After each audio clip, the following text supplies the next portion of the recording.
importante tener presente dos factores. Esas elecciones han sido un momento decisión, como bien en la casa, ante los históricos.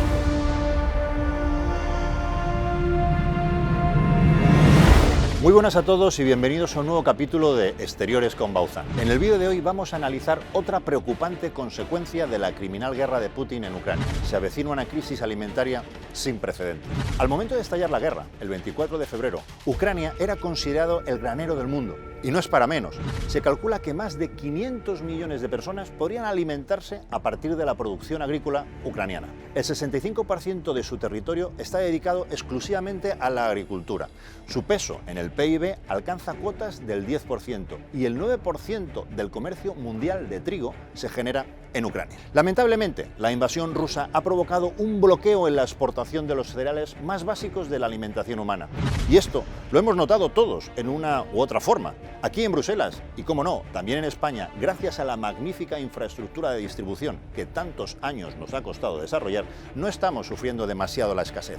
Lo que sí sufrimos, sobre todo, es un incremento de los precios que parece no tener fin. Desgraciadamente, en otros países, la espiral inflacionaria es el menor de sus problemas. Egipto, Líbano, Turquía o Yemen, entre otros países, dependen en un 70% del aprovisionamiento de trigo, maíz o aceite de girasol procedente de Ucrania. Con el inicio de la guerra, los precios se dispararon y esto se sumó a una situación que ya era crítica tras la crisis pandémica.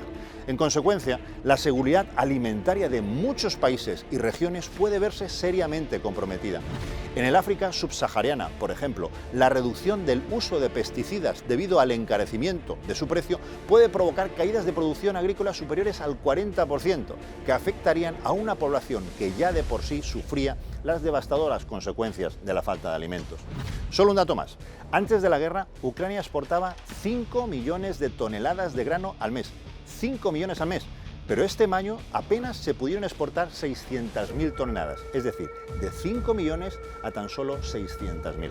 Además, ya no solo es que los rusos hayan bloqueado la exportación de facto de productos agrícolas ucranianos, sino que la propia Rusia está robando el poco grano almacenado en los puertos de Crimea para traficar y hacer contrabando con el trigo ucraniano. ¿Cuál es el resultado? Pues muy sencillo, desgraciadamente. Productos más caros y disputas entre países por lograr esa mercancía. Es decir, se está dando una tormenta perfecta para que el suministro mundial de alimentos se produzca de una manera inflacionaria, aumentando los costes de producción y de fertilizantes y sobre todo sequías generalizadas alrededor del mundo. Pero queridos amigos, quiero que miremos más allá, a las graves consecuencias sociales y políticas que la escasez alimentaria puede desatar en el mundo. En las últimas semanas están sucediendo protestas a lo largo y ancho del globo terráqueo. En Sri Lanka, el gobierno ha tenido que suspender servicios públicos esenciales de transporte por la falta de gasolina. En Ghana, la inflación ha superado el 25% y los ganeses han salido a las calles a protestar. Y en otros lugares las cosas se van a poner igual o desgraciadamente mucho más feas. En países de Oriente Medio como Egipto, el Líbano o Jordania existe un verdadero riesgo de colapso político y social. En el país de los faraones, la situación en los próximos meses podría llegar a ser incluso peor que los meses precedentes a la primavera árabe del año 2011. En el Líbano, sumido en una crisis socioeconómica y política desde hace ya años, las elecciones de mayo no terminan de dar fruto y siguen sin lograr un gobierno estable. La falta de alimentos, la inflación y la decadente situación económica no auguran más que revueltas y dan escasas razones, desgraciadamente, para el optimismo. En el Sahel, la crisis alimentaria añade más gasolina a un fuego que lleva años ardiendo y se suma a la creciente presencia de mercenarios rusos y de grupos terroristas en la región, así como a la inestabilidad política de los países que la integran.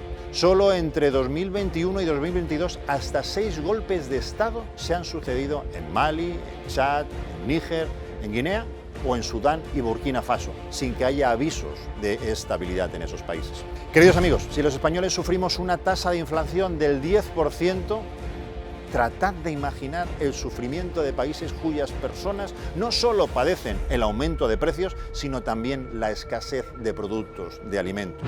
Putin está jugando con el hambre y la seguridad alimentaria de todo el planeta.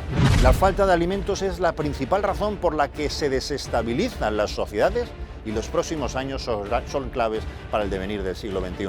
El Kremlin lo sabe y juega esa carta para tratar de chantajear al mundo entero. Por eso no puedo dejar de subrayar lo que siempre he dicho: hay que pararle los pies al dictador, hay que pararle los pies al criminal, hay que pararle los pies a Putin antes de que sea demasiado tarde. Desde aquí, en el Parlamento Europeo y desde España, seguiremos trabajando para hacer frente a los retos que se avecinan.